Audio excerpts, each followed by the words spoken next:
que va a ayudar a alivianar los bolsillos de los chilenos, sobre todo de la clase media, pero también queremos saber si es bueno o no y cómo se combina con otras realidades. Vamos a analizar estas situaciones y vamos a tomar contacto con Rodrigo Palma, economista de la Universidad de Barcelona y también docente de la Universidad Tecnológica Metropolitana. Rodrigo, ¿cómo está? Bienvenido a Chilevisión Noticias. Hola Pablo, ¿cómo estás? Buenas noches. Muy buenas noches, gracias por estar con nosotros. Y Rodrigo, lo primero, ¿qué le parece finalmente este escenario que de ser el miércoles ya veríamos una baja? ¿Sería tan así hasta 30 pesos o por ser inmediato a la publicación podría ser que no sea tan brusca la baja de los combustibles? No, sería así, no, sería así porque se establecen las condiciones y las condiciones obedecen a un momento específico. Por tanto, efectivamente, el momento específico que estamos viviendo hoy día es un buen momento desde esa perspectiva porque estamos observando que tenemos un precio del dólar bastante a la baja respecto del último tiempo, ¿verdad? Cercano al promedio de los 830 pesos. Y de la misma forma estamos viendo que el petróleo ha tenido un descenso de aproximadamente un 7 u 8% respecto a los últimos 12 meses y un poco más si lo sacamos a 6 meses. Por tanto, observamos que ambos elementos han ido disminuyendo, por tanto sería un buen momento para ese cálculo que nos permite tener esa baja para por lo menos los siguientes 21 días.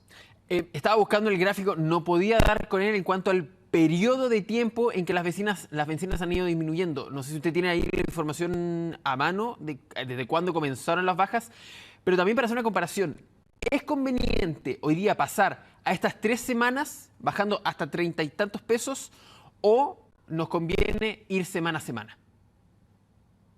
En estricto rigor, no es muy distinto, ¿no? ¿Ya? Los efectos deberán ser más o menos similares.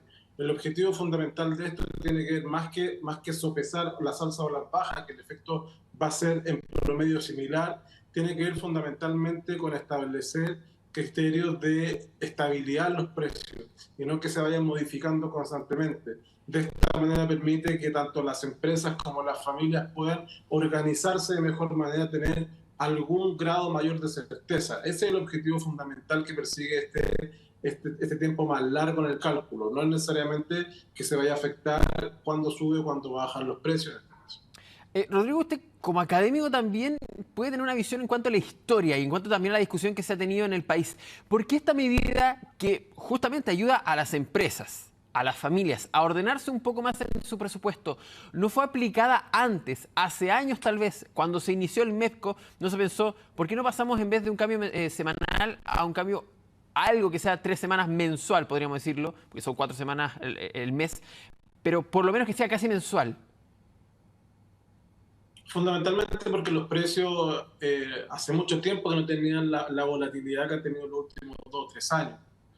Yo creo que es el elemento principal. O sea, nosotros teníamos precios bastante estables, por tanto el MEPCO lo que hacía de cierta manera buscaba regular que las alzas no fueran tan rápidas y que verdad lo mismo con las bajas. Las alzas y las bajas eran mucho menores que las que hemos observado en el último tiempo. La volatilidad en los últimos 3 años ha sido gigantesca, no solamente en el precio del petróleo, sino que también con el dólar. Entonces, a partir de eso es que se hace necesario establecer una mayor certeza para los consumidores y para los productores, que hace 2 o 3 años teníamos un escenario de mucha mayor certeza que el que observamos hoy día. Y con estos cambios finalmente que se están haciendo, digámoslo, un poco condicionados a lo que es la pandemia, ¿cómo ve usted que en algunos años más tal vez se vuelva a hablar de, bueno, estamos estables, ¿por qué no pasamos al MEPCO semanal? ¿Será tan así? Y lo otro, muchos dicen, bueno, ya, van a bajar tanto, pero nos van a perjudicar con las bajas de la benzina. ¿Verdad va a ser así o la verdad es que es mínimo el cambio que se va a hacer? El cambio en general es mínimo, ¿no? En promedio debería ser bastante similar. Ya. Sí, la única diferencia acá, las salsas van a durarte 3 semanas los precios fundamentalmente, pero las salsas van a ser iguales y las disminuciones van a ser exactamente las mismas. Lo que pasa es que, claro, van a ser un poco más en términos absolutos, ya sabemos que pueden bajar, subir hasta 36 pesos, ¿verdad?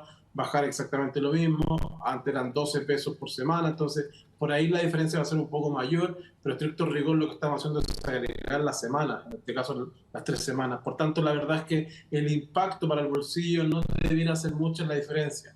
Insisto, la diferencia sustantiva tiene que ver fundamentalmente con los grados de certeza con el cual las personas, las personas, me refiero a las familias, y las empresas van a poder enfrentar estos precios que son tan relevantes para la economía nacional.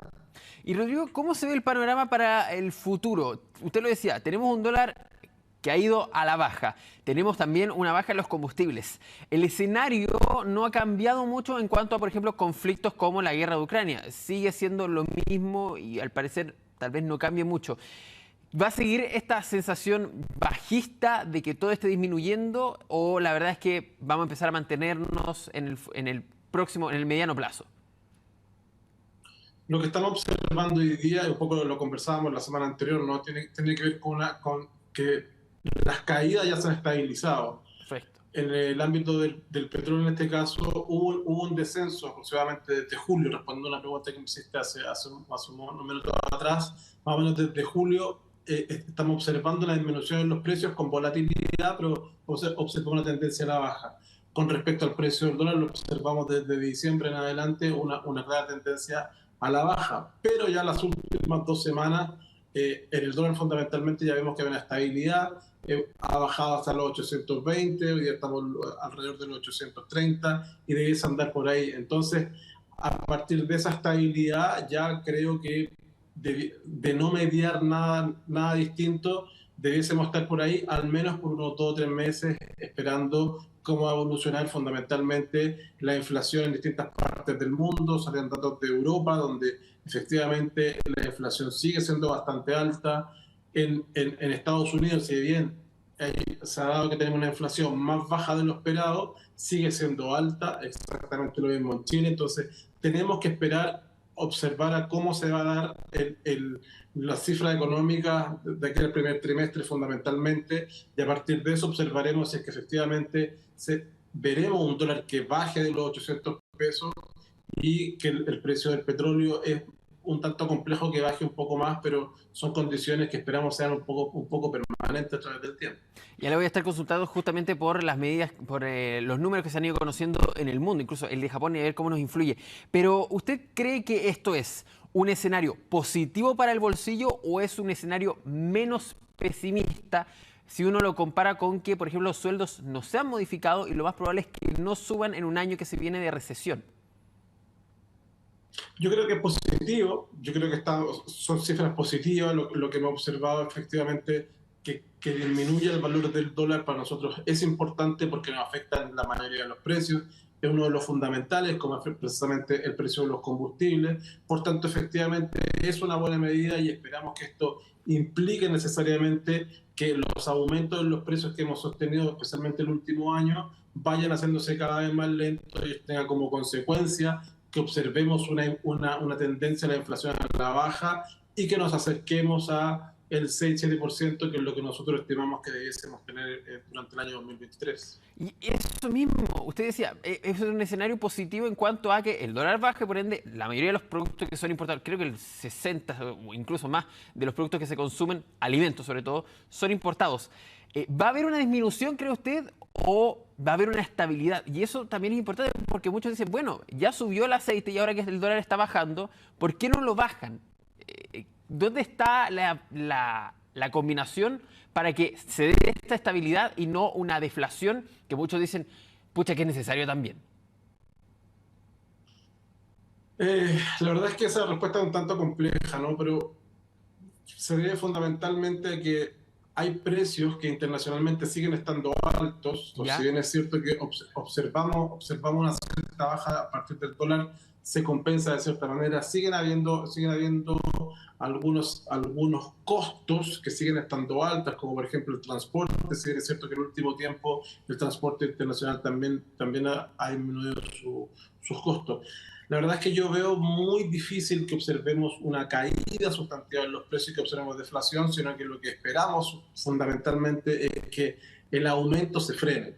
Yo creo que eso es mucho más realista que no sigan aumentando los precios a esperar una caída importante en los precios fundamentalmente de los alimentos. Porque no nos olvidemos que efectivamente, por ejemplo, el aceite sigue estando caro porque seguimos teniendo una guerra.